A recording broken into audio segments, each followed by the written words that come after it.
Vamos hoje falar sobre substituição penal ou expiação substitutiva. Pode parecer um nome estranho, mas na verdade esse conceito é algo fundamental para a vida cristã e todo cristão precisa entender o que é isso, precisa defender essa verdade e precisa saber ensiná-la. Isso tem que estar enraizado no nosso coração, porque é o cerne, é o fundamento, é o coração do Evangelho na nossa vida. O texto que nós vamos ler está em 2 Coríntios, capítulo 5, verso 21, diz assim: aquele que não conheceu o pecado, Deus o fez pecado por nós, para que nele fôssemos feitos justiça de Deus.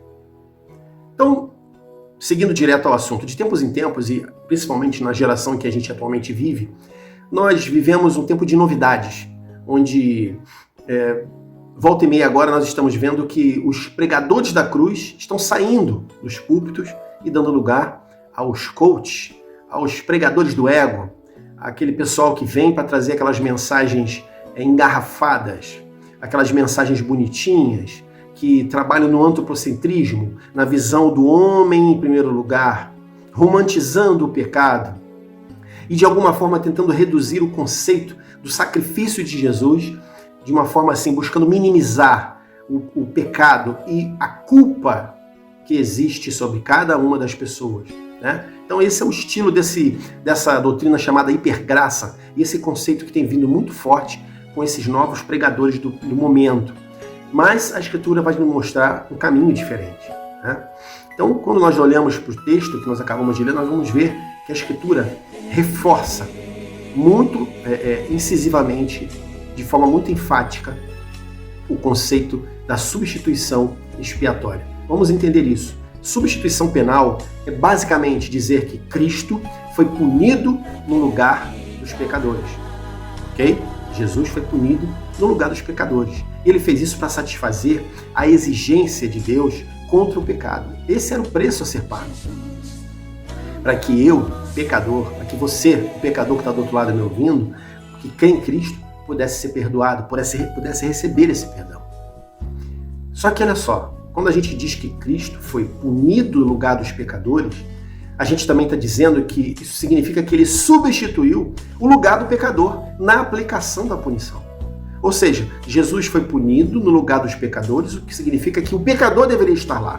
E Jesus tomou o lugar dele, substituiu esse pecador. Isso é que é o sentido da substituição penal ou da expiação substitutiva. Quando a gente volta para o texto de 2 Coríntios, Paulo fala: aquele que não conheceu o pecado, Deus o fez pecado por nós, para que nele fôssemos feitos justiça de Deus. Como assim? Deus o fez pecado? Deus fez Jesus pecar? Mas como assim? Como Deus pode ter feito Jesus pecar? Num sentido. Deus o tratou, o considerou como se ele tivesse cometido todos os pecados de todas as pessoas que hoje creem em Cristo.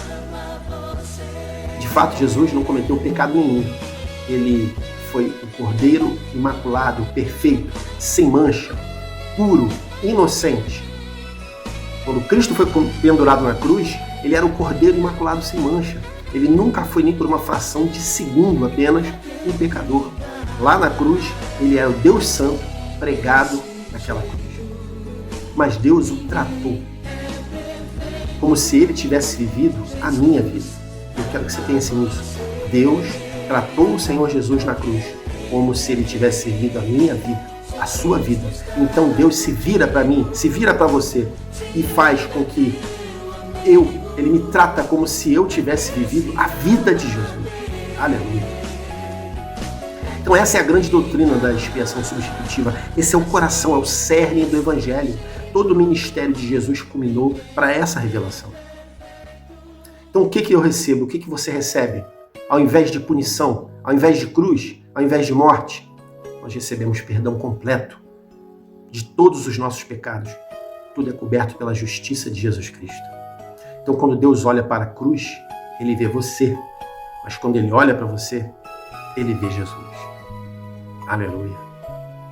Então assim, por mais que esses críticos da substituição penal digam que a ira de Deus não recaiu sobre Jesus, que não é bem assim, que Deus nos ama, que nós somos filhos eleitos, e apenas tratando isso de uma forma romântica, sem acusar o pecado que é sobre nós, sem colocar o peso de Deus, nos fazer enxergar de onde nós fomos resgatados. Acredite, queridos, a Escritura diz assim, todos nós andávamos desgarrados como ovelhas, cada um se desviava pelo caminho, mas o Senhor fez cair sobre ele, Cristo, a iniquidade de todos nós.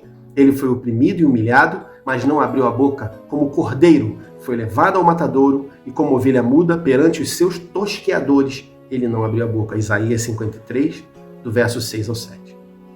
Então essa verdade, ela precisa tocar profundamente na nossa alma, ela precisa compungir o nosso coração, ela precisa transformar a nossa mente e nos tornar servos melhores, bem melhores, para um Deus que nos amou mais do que é possível descrever, e de um Cristo, Senhor, que sofreu no nosso lugar a culpa devida por nós, para através disso, por meio desse esforço, desse sacrifício tão difícil, nos salvar, nos dar uma nova natureza, nos tornar herdeiros de bênçãos celestiais que nem sequer imaginamos, e nos conceder a vida eterna ao lado do Senhor Deus, Criador e sustentador de tudo que existe. E ainda dizem que teologia não tem valor algum para a vida cristã, não é? Pense nisso. Deus te abençoe.